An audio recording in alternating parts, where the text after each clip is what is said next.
Life with Thami. Life with Thami. Dr. Bonnke Shipalana, founder and chairman of the Leadership Academy, The Power of One, is at heart a family man with a passion for golfing and the divine. Using your spiritual center as the core to success, he writes and speaks on leading from your soul. From the age of 19, Bonnke Shipalana has been inspiring South Africans to believe and understand their purpose and raison d'être. Welcome, Bonnke. Thank you, Thami. How impressive. At 19, you already knew what you were wanting to achieve out of life? Not really. I understood where I was going. In life, I learned that you don't need to know the end, you need to know the why. And I understood what I wanted to do, and I took a step, and the Power of One came into life. And how would you describe what it is that you do? There are three questions that one needs to ask himself. One is, what pisses me off? What is it in this world that makes me so angry that I'm going to wait for my neighbor, my cousin, my dad to do it? I am going to do it myself. And if you look at all our leaders, the Mahatma Gandhi, Nelson Mandela, they never waited for their friends. They said, listen, if this need be, I'll die for it. Yes. And for me, I really got pissed off when I saw young people not being leaders, young people not following their passion, young people taking the easy route out. And I said, I need to make a difference. So that was one. Number two, you ask yourself, what is it that makes me happy? What is it that after doing just gives me that joy, that ecstasy? That ecstasy that I know I just want to sing every single day. You missed your calling. You should have, I hear a bit of an operatic voice vibrato going on there. And if the answer to both questions is the same, then you're in the right direction. It's something that hurts you, but when you solve it, you feel happy.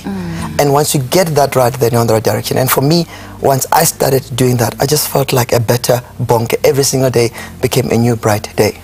So it's the kind of thing that you say, I cannot live with this, and I cannot live without this. Yeah. And in order to have it, I then have to create it. And I need to be a catalyst for that change. And for you, that passion is leadership in young people. Yeah. What do you think is missing? What is not there? That X factor, that ingredient that needs to be there in order to get our youth to become leaders and to be groomed to be leaders? The key in being a leader is servanthood. Being a leader means being a servant. And that's a hard thing to accept. Yeah. Because especially when you're a young person, if you think about being a leader, you're immediately going to think about being the boss. Yeah. Which means that you're going to be the one doing the least, which means that everybody's going to be at your beck and call for a lot of people. And I guess that's a hard thing to accept, that it's about being a servant. Yeah. There are two levels to it. Number one, you must serve under someone's mission. The Bible calls it submission. Submission. There's someone under a mission. Under a mission. That's what it means. So you need to serve under someone to understand what it means to be a servant and what it means to be a leader. So that the day you become a leader, you don't forget about servanthood. That's one. Secondly, it's understanding that you're on earth to serve others. I'm a CEO of a company. I've got 22, 23 staff members. But every single day, I see myself as a channel that God had planted in these people's life to be able to pay their bonds, school fees, and car payments. So if I don't come to work, I'm actually doing something wrong in their lives. So leadership is all about servanthood. And if our youth had to understand that every single morning when you wake up, you're not there to be the boss, but you're there to be used, then they'll be on the right path.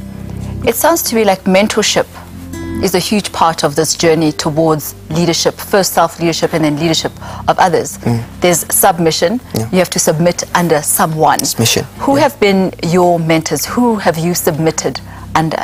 One, my dad. I've been very fortunate that my dad is a pastor, and I've seen him serve other people since I was born. And every single day I used to see this guy working hard. There was a year where I calculated out of 52 weeks in a year, he was only home, I think, 3 weekends. Every weekend is either a funeral, a wedding, preaching here, visiting so and so and so. So I saw someone who people perceived as a big individual submitting himself to God. So that was one. Number two, my current CEO, Given Curry. He's one guy who, what he dreams about, he actually does something about it. He is a vision implementer. Yeah. What he dreams about, he does something about it. And when you see someone who used to work on radio, now owning a radio station, you ask yourself, What's there that is impossible? So those two individuals have actually given me direction and something to look up to.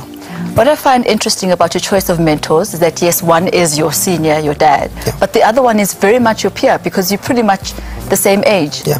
When it comes to servanthood or leadership, age doesn't count. It's all about who has been blessed to bless you. And if you're together right in terms, there are certain individuals in this planet who are planted to bless you. They're not the blessing, but they're the channel to your blessing. And age doesn't count. Sometimes, I mean, I'm a father, I've got a 4-year-old daughter, and there's so many things I'm learning about life and about myself from my 4-year-old daughter. Yes. So age doesn't really play a role. And what has marriage taught you? Marriage taught me to know who I am before I try and influence other people. Wow. In my life, I've been married for 5 years, and every single day I learn about myself. I learn that as a man, I do care. As a man, I do cry. As a man, I have to play on the ground. As a man, I have to roll on the floor and play with my kids. So it has revealed the Bonnke that was covered. And I think my kids have opened my eyes to a soulful person. Your relationship with God, I understand that you grew up in a religious, spiritual family. But now you've really taken it as part of your own identity. Sure. How does that serve you, and how is that part of your greater mission? The one question that my grandfather asked me when I was 17 on my way to varsity, one simple question that changed my life and my view about religion and Christianity and my relationship with God was, Bonnke, if you're not born, what will the world have lost? And he was not referring to a title, he was just talking about value. What is about you that the world appreciates? And he said, when you come back from varsity, that's what I want you to come and tell me. Don't tell me about your degree, don't tell me about your qualification. I just want to know one thing that is already in you that this life is going to help open up. And from that day, I realized that there's a voice that I need to listen to. And that voice is God.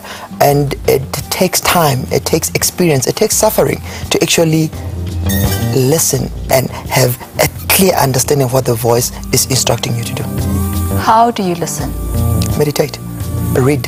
I spend a lot of time reading the Bible. I spend a lot of time listening to preachers. I always say that I have moved from trying to feed the flesh to satisfy the soul to feeding the soul to satisfy the flesh. So I decide when I'm driving, am I going to listen to A or B, and what's the purpose of listening to A or B?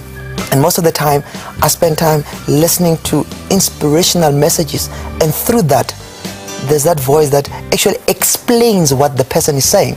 It's not what the person is saying that is important, it's the explanation that comes in, and no one else can give that explanation except that soft voice within. Life with Thami. Life with Thami.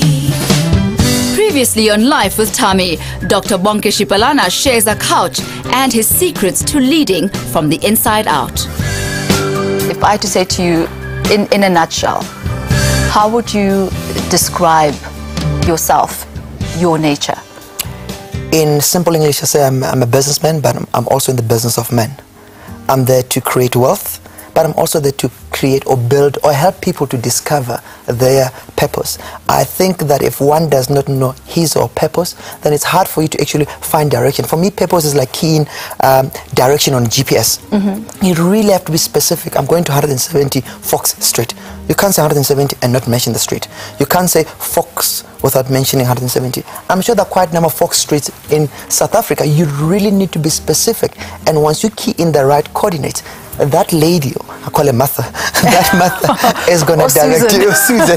But the amazing thing about GPS is that if you're driving a long distance and you say, let's say you're going to Polokwane, it will only direct you coming out of Joburg, but for the next 200 kilometers, it keeps quiet. Wow. And that's when you have to believe that the same voice I had at the beginning, even though now I'm driving through the wilderness, I don't see anything, it's costing me toll gates, I'm still in the right direction. It will only talk to you when you're about 2 kilometers away. It says, in the next 200 meters, take a left. And that is the walk of faith. Yeah. That is the walk that when you feel within your spirit that this is who I am, that this is my purpose, this is how I can add value, you go with that. You go with it. And I think the problem with us is that we want reassurance. Every day. Every single step of the way. Yeah. We want people to be giving you accolades. Oh, you're doing so well. Oh, you're such a great boy. You're such a great boss. Well done, son. and we want those accolades and that reassurance. Yeah. And that is actually that thing. Misleading him. You know, because you end up looking right and left. Yeah. But the thing is, be confident because you were voice. told, Yeah. you heard, Yeah. right? Yeah. So now allow yourself to be guided until the next detour, until the next turn. To young people who, I mean, you spend a whole year listening to this teacher teaching a particular subject, but there's that 3 hours where he is not allowed to talk to you. And if he makes a mistake and talks to you, then it's game over. During exam time, the teacher is not allowed to speak to you. And in life, you need just to believe in what you were taught, believe in what you have learned, and when the exam comes in, don't look at the teacher and say, please help me. You have to sit and write.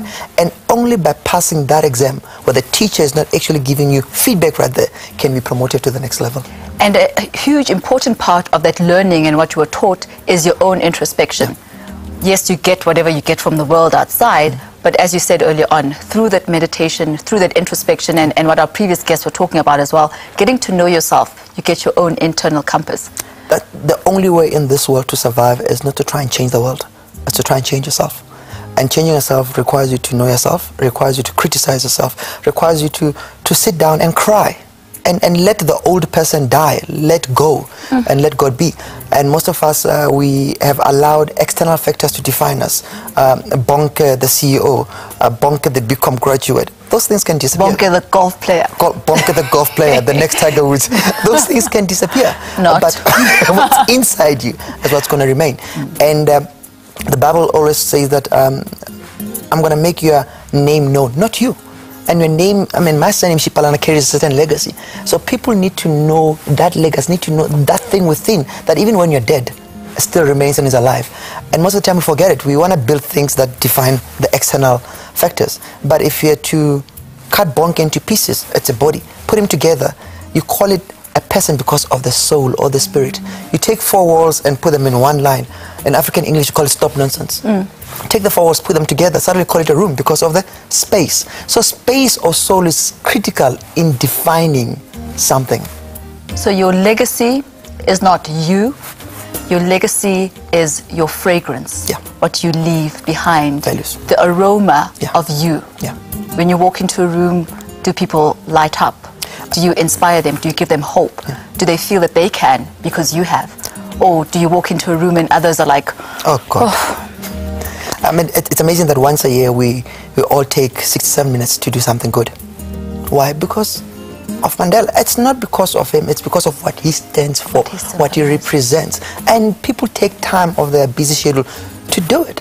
And I hope that if people take time to discover their soul, that thing on its own has got more power than any billionaire can do in the world.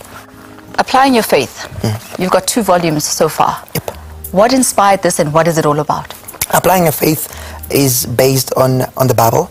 It's all about stop praying only, pray and do. Hey, couldn't always say that. That's from one amazing professor called Mendoza. Yes. At the end of the day, if you want a mango tree, you have to plant a mango seed. You can't just pray, oh God, can I have a mango, can I have a mango? You have to do something. And all I'm saying to people there is that for you to have faith, you must have hope. There must be something that you hope for, and you must start acting towards that. The payoff line of the book says, do the ordinary and expect the extraordinary.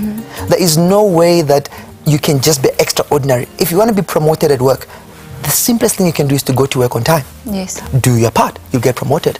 You want to pass your exam, come to class, or even write better, your homework. get there early. Get there early. You have to do something for this extraordinary to happen.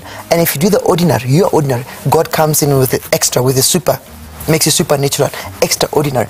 And we're saying to people, just do something. You can't just sit there and hope that heaven is going to drop on your lap. You have and to hope that you're, like, you know, faith without acts, without means works, zero. Means absolutely nothing. Means zero. And so the book is taking them through a journey of certain experiences that we have gone through, but teaches them that in life you have to do something. And also when you do something, we're not going to lie and say everything's going to be up and running. There are times when challenges are going to come in. How do you deal with those challenges? How do you remain strong? And what verses in the Bible do you use to meditate on for you to remain strong? Absolutely amazing. What is the bedrock of your faith? Where do you gravitate to when you're feeling like you need something to fill you up, something that you can just hold on to? It is important to have whatever belief system, something that you know for sure, tried and tested. It will allow you to tap into the greatness within yourself. We'll be right back after this break. Life with Thami. Life with Thami. In a world that constantly tries to tell you who you are, what to do, what not to do, and tries to set standards for you and your life, it has become all the more important for us to introspect, to take time for ourselves and discover who we really are. And only then are we able to be a sweet fragrance to those around us. We've had amazing, amazing guests today, all authors, all talking from your own personal experiences. But just to round off, Robin, how would you say one can bring out the best in themselves?